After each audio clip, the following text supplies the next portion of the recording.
Lesson 1. Don't criticize, condemn, or complain from How to Win Friends and Influence People by Dale Carnegie. Let's begin with a truth that's easy to understand, but hard to apply. Nobody likes being criticized. Criticism puts people on the defensive. Instead of reflecting on what they could do better, most people instinctively start protecting themselves. They justify their actions, deny wrongdoing, or sometimes even attack back. Why? Because criticism threatens a person's sense of identity, dignity, and self-worth. Dale Carnegie opens his book with this principle for a reason. It's foundational.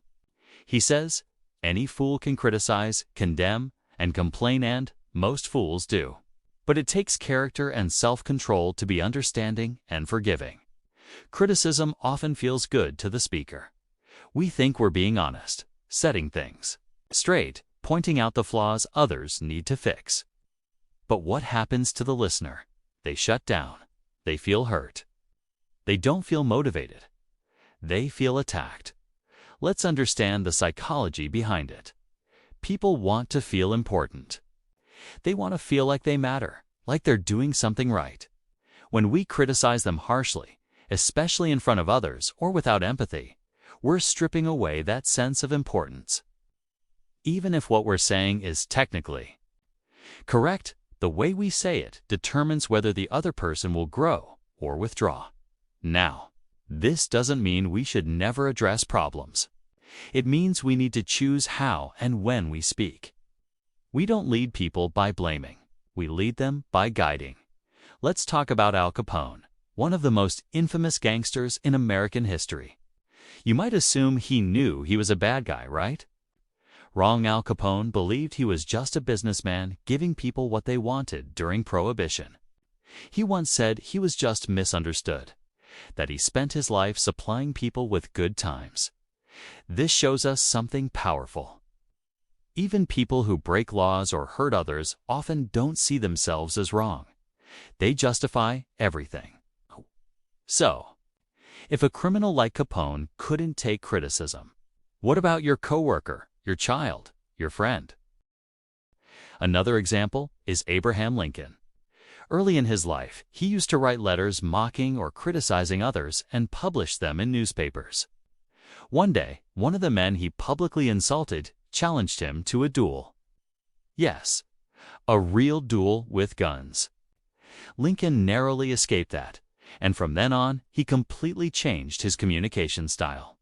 He learned to be more diplomatic, understanding, and humble, traits that helped him become one of the most respected presidents in U.S. history. Let's say you're at work, and one of your team members makes a mistake in a report. Maybe they missed a deadline or gave a presentation that didn't go well. You have two options. Option 1, criticism. You really messed this up. You didn't prepare properly. What were you thinking? Option 2, empathy and guidance. I know you had a lot on your plate this week. I noticed a few things in the report that we could fine-tune. Would you like some help going through it together? In both cases, the goal is improvement. But only one of those approaches preserves the relationship and encourages growth. Or think of a parent talking to a child. Instead of "you're always on your phone," "you're lazy, try. I'd love to spend some time with you. How about we put the phones away and talk for 10 minutes? You'll get far better results by inviting someone into a conversation than blaming them into silence. Let's wrap this up. Criticism destroys trust. Empathy builds relationships. If you want to change people, start by changing how you treat them. Don't assume that pointing out someone's faults will make them better. It usually just makes them bitter. Before you speak, pause and ask yourself, is what I'm about to say going to build someone up or tear them down? Challenge for today. Next time you're tempted to criticize, stop, take a breath, ask a question. Be curious instead of judgmental. Remember, people aren't persuaded by force. They're inspired by understanding.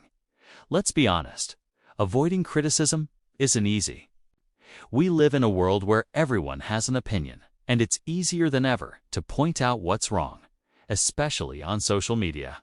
But the truth is, criticism rarely brings people closer to us. It pushes them away. Think about your own life.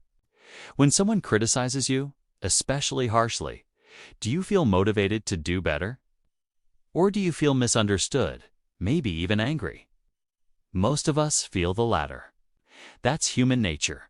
But when someone believes in you, speaks to you with kindness, or asks you thoughtful questions instead of making accusations, that's when real change happens. This isn't about being fake or avoiding difficult conversations. It's about changing your tone, changing your approach, and understanding that what you say can either build a bridge or burn one down. If you want to win friends and influence people, it starts here. Choose empathy over judgment. Choose understanding over anger. Choose curiosity over condemnation. So here's your challenge for today.